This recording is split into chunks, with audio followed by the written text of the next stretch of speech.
presentación de los libros.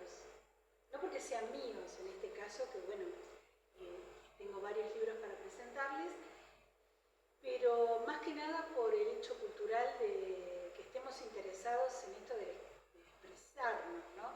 De alguna manera, en escribir y que eso que queremos decir se convierta en libro.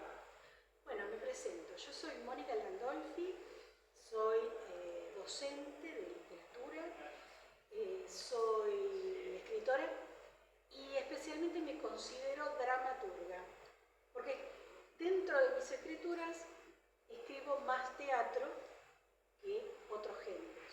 Si bien escribo todos los géneros, en estos libros tengo 1, 2, 3, 4 libros que son de teatro, de obras de teatro, obras breves.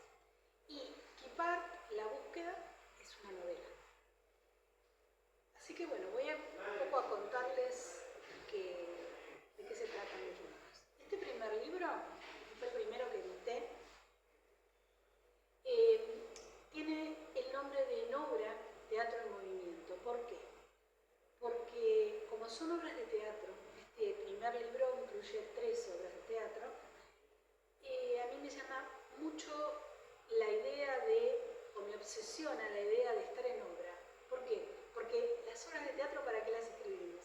Para estar en el escenario, en obra, pero también jugar con este doble sentido de estar en obra, para mí es estar en construcción. Entonces, estamos en construcción todo el tiempo, pero para el escenario. Y el movimiento artístico, el movimiento de que estos personajes salgan del texto y se suban a ese escenario, que todo eso implica un gran movimiento, porque tenemos que tener un director, una directora, actrices, actores, gente que ilumine, gente que ponga la música, o sea, hay toda una construcción. Bueno, este primer libro tiene 3 obras que son de tipo histórico, teatro histórico. Por ejemplo, Delincuentes y pecadores. ¿De qué habla?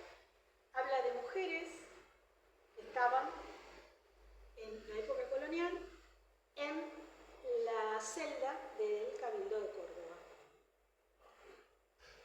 Todo un tema, ¿no? Mujeres encerradas en una celda de un cabildo en Córdoba, bueno, vulneradas por el hecho de ser mujeres, y tanto estaban las mujeres de la alta clase social y las de la baja. Todas en una gran bolsa